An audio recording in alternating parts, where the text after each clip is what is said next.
Hello, my name is Yannick, and in this video I will quickly introduce who I am and highlight a prototype project that I built myself. I started to work on it 9 months ago with limited time at the beginning because I was working hard in Australia back then. Nonetheless, this project is the result of around 700 hours of direct work, I believe. I mainly made this game to train myself with various features. I also wanted to share my work with my family, so I built the map based on my real family house. And I made the gameplay and ideas accessible for my young nephews. From there, I chose to design the game as an open world with a main navigable map and 5 streamed levels that I call events. The main goal is to open each room of the house by completing these events, although there are also a few interactions for the player in the base level. The visuals and environment are kept quite simple on purpose. I only use 3 assets and basic shapes because I wanted to focus on gameplay implementation rather than artistic design. My goal with this project wasn't to create a beautiful world, but to focus on building reliable systems and make every interaction functional. Right now, I'm going to show you the first event. Each event is actually a streamed level instance, and the player joins it by entering a kind of teleport. All events are loaded or unloaded through an event manager that handles requests sent from these teleports. This event is about completing a puzzle made of different shapes. As you can see, I created another gameplay mode for the character, which I call the action mode.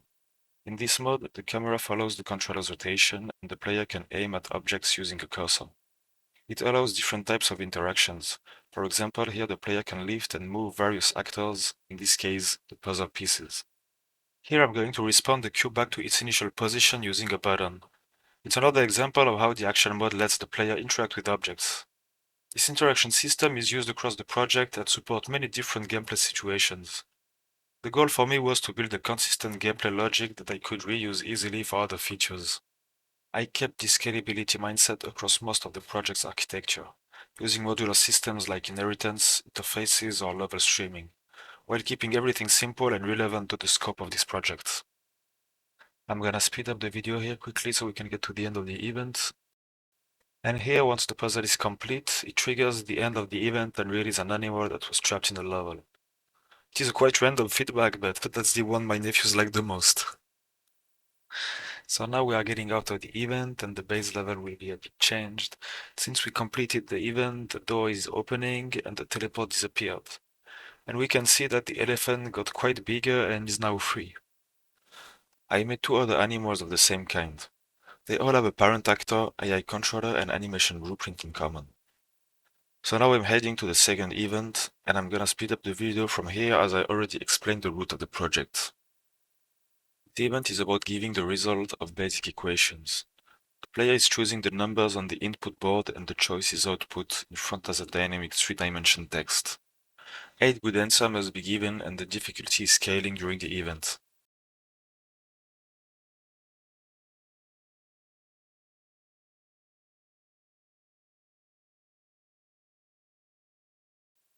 And here we are entering the living room.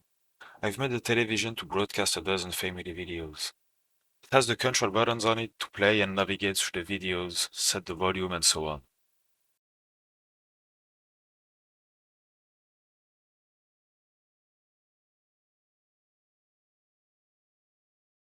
And of course there are the cats. Now we are heading to the third event. In this one, the player has to find the animal name linking with the picture. If you didn't get it from my accent yet, the names of the animals are written in French. I designed the whole game for the kids. It's pretty simple, but building this project was interesting and fun to me.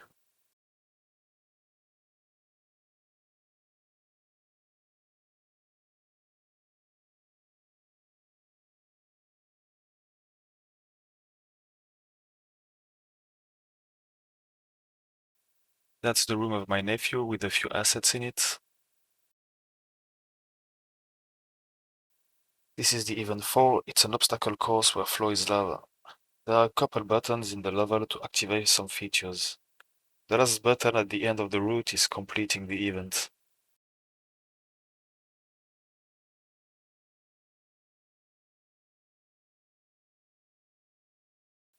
I'm skipping the last event because I feel this video is getting long enough. It's my first time at recording and editing a video in that manner, but even if it's not really my area of expertise, I try to keep it simple and authentic. So now I'm going to show one of the last main features of the game, that is a combat against the crocodile. The crocodile has multiple states and triggers. Basically, the crocodile starts charging at the player when he enters the aggro zone, then will be attacking when in range, keep attacking if the player stays in range after its first strike, or instantly attacks if the player approaches too close. It also returns to its initial position when the player leaves the aggro zone. I designed the attack to push the character back and deal 20% of its health points. As you can see, I only created the bow for the fight. My main focus was to practice on implementing clear and simple AI states for this kind of enemy. Here we just free the farmer character by winning the fight. After he enters this teleport, another farmer will be spawned in the garden. This farmer AI is only handled by an AI controller. It doesn't use a behavior tree unlike the crocodile. Its routine is to pick a random tool on the table, choose a random point on the spline, walks there, does a random action, and keeps looping through that. So that's it for this part of the video. I kept it simple here, but I'd be glad to dive deeper into the technical aspects with anyone interested. Thanks for watching until here, and I'm going to briefly review my very first project now that is called Eva's Hook. Eva's Hook is my first full solo project. It's a 2.5 dimension platformer where the main character, Eva, is frozen in snowy mountains and needs to find a way to unfreeze herself. The full game has 6 maps and the demo version has 3 smaller ones. The gameplay is mostly built around a grappling mechanic that lets the player click on the screen to pull Eva, with the pull strength depending on how long the button is held. The character also has some air control so the player can adjust movement mid-air. Later in the game, the grapple mechanic changes. Instead of clicking anywhere on the screen, the player must target specific objects, which gives a different dynamic and forces more precise choices. I also try to make use of the 2.5 dimension setup, by sometimes letting the player navigate through the foreground space. I made it so the depth awareness becomes part of the gameplay in some levels. My main goal with this project was to experience the full process of creating and releasing a game on Steam. I always knew it would stay more like a prototype than a fully polished product, but it was a great way to explore different aspects of game development and learn through practice.